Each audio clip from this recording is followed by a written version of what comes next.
Alright, we are going to talk about balancing chemical equations today. Balance.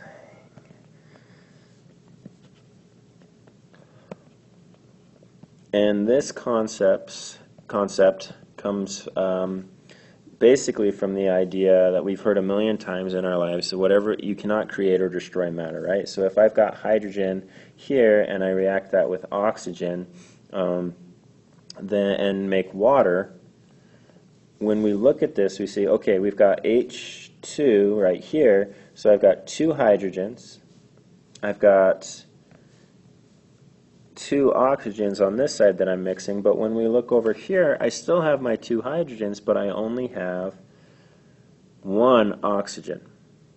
Okay, and we look at that and we say, uh-oh, there's something wrong here because all of a sudden I did this reaction and one oxygen just disappeared, right?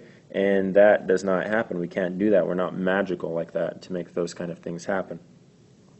So when we balance chemical equations, we look at it, we say, okay, we have H2 plus O2 goes to H2O.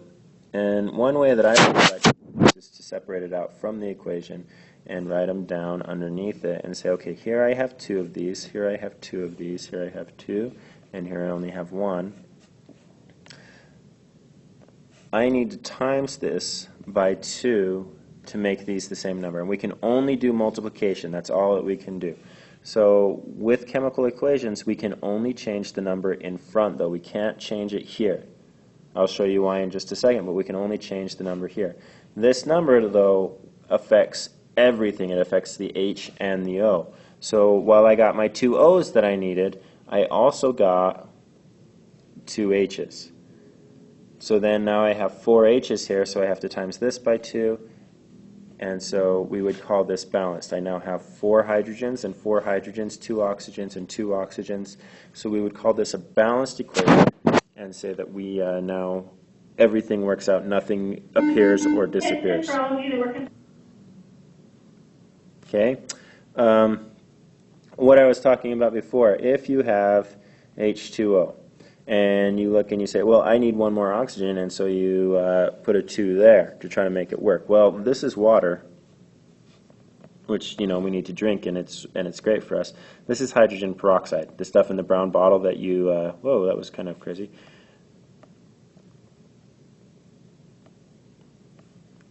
That you put on a cut when you get cut and it foams up. Yeah, that you would not want to drink at all and is not good to drink. So by changing these subscripts, you are changing what you're dealing with, and you can't do that. You can only change the coefficients, the number in front. All right, so let's look at another example here.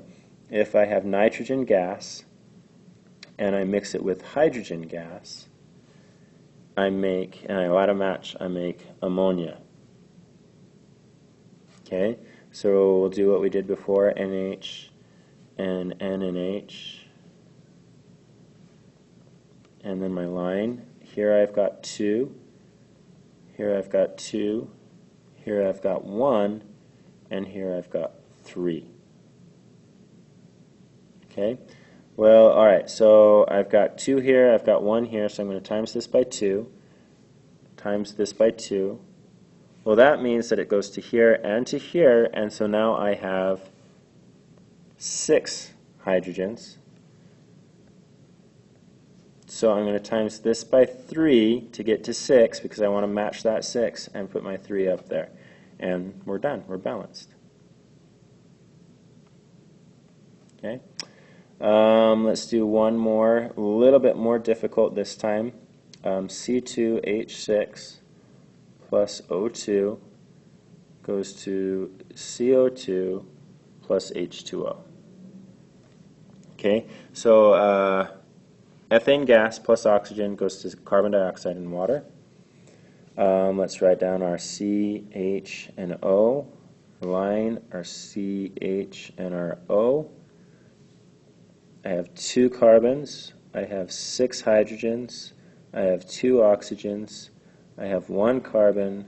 I have 2 hydrogens, and I have 3 oxygens. That comes from 2 oxygens there and 1 there that I'm adding all together. Okay, let's go through these and balance these out. So I need 2 there, 2 there. I need 3 there, 3 there. Now, as we looked at before, this is going to go to my H and to my O. This is going to go to my C and to my O. So I've got 4 O's there. Alright, so I've got 4 there. I've got 3 there. So 4 plus 3 is now, instead of 3, I have 7 oxygens. Well, now I run into a problem because 2 and 7 don't like to play well together. Well, so we've got to times this by 7 and this by 2. We're going to have to go both ways this time to make it work out. So we're going to go 7. The oxygen isn't in any one particular molecule here, so we're going to have to affect them both to increase my oxygen to get up to the 14 that I need. 4 times 2 is 8. 6 times 1 is 6. 8 plus 6 is the 14 that I need. So now I've got 4 carbons and I've got 12 hydrogens.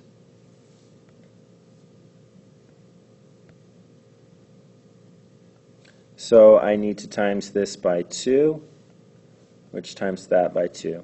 So this one would end up being 2 CH2 or C2H6 plus 7 O2 plus 4 CO2 plus 6 H2O. Okay, same basic thing. It is back and forth. It's a big teeter-totter the entire time, but that's all that you're doing is go back and forth, back and forth, back and forth. Make sure that everything has the same on the reactants and the product side, and you're done.